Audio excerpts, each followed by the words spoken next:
بسم الله الرحمن الرحيم. اللهم صل على محمد وآل محمد. اليوم عندنا اليوم العالمي للبطاطس. راح نطبخ مرقة بوتيتا أول مرة، وبعدين بوتيتا تشاب. طبعا أنا سايقة البوتيتا اختصارا للوقت، ومحضرة اللحم. كل شي جاهز، حتى الكبة سالقة البوتيتا مالتها ومحضرة الحشوة أو القيمة مالت الكبة.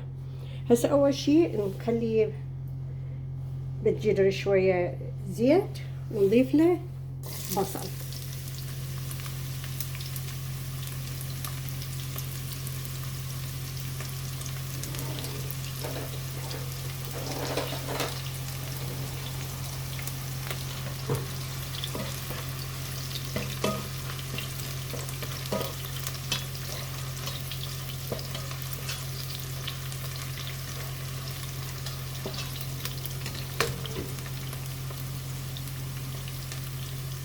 وأضيف اللحم.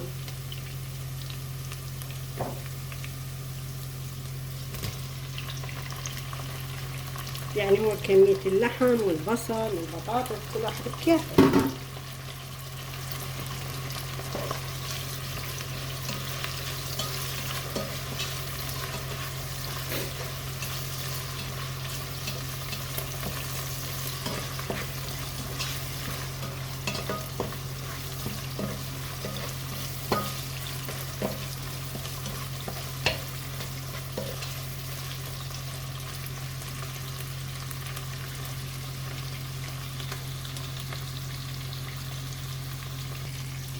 شوية حمص البصل واللحم، راح أضيف البطاطس أحمسهم سوية.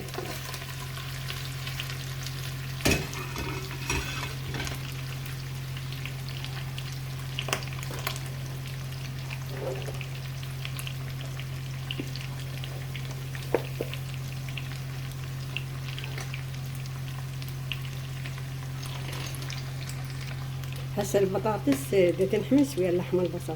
تذكرون هذا الكاري؟ هو شو اسمه، الباخرة لو السفينة لو شنو.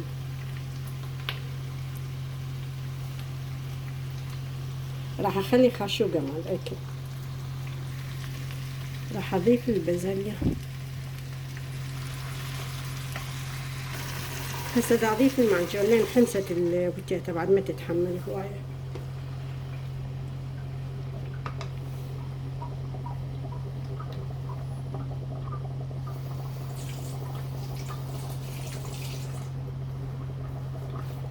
بس نضيف الملح لحد ما بعدين تستوي ونشوف ايش قد نضيف ملح بعدين اذا احتاجت. طبعا البتيتا انا من سالقتها بالبداية خلت لها ملح، فهسه ضفت ملح قليل لان حتى مالتها تصير مالحة.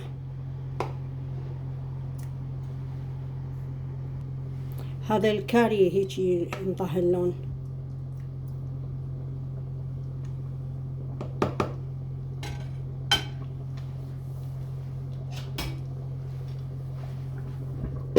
اليوم ما شاء الله عندنا الجو حار ومشمس 25، حارة كلش.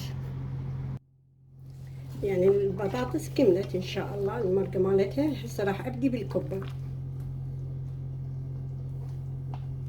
هذه دقائق بس هي كملت ان شاء الله. هسه ان شاء الله راح ابدي بالكبة. المرقة طبعا سبايسي طلعت، بس يلا ما يخالف.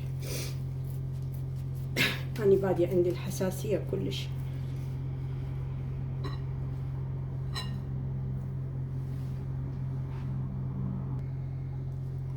هسه راح ابدي بالكبة ان شاء الله. خليت 5 خواشيق مليانة مال بقسم، استخدمت هذا النوع.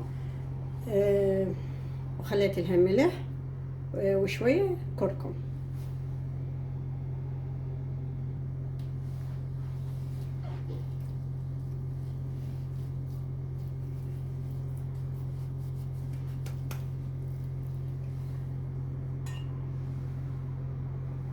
يعني الحشو كل واحد بكيف الكمية، ماكو إلها قياس.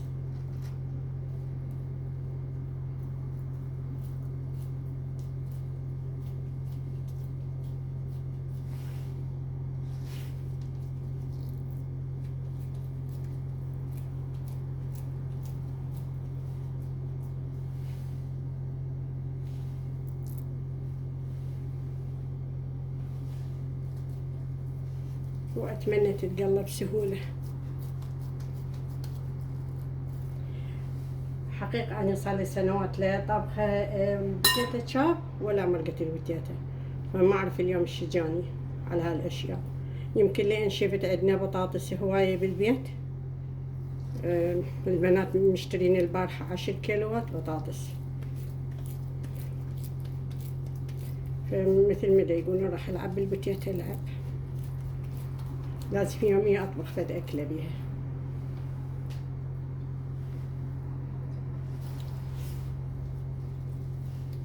ونكمل إن شاء الله الكبة ونرجع لكم بعدين.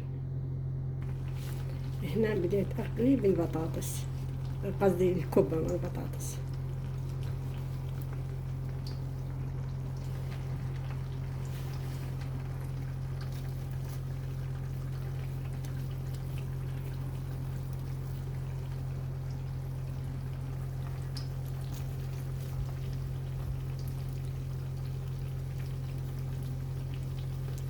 خليت كيس نايلون لأن بدها تلزق، يمكن شوية طرية.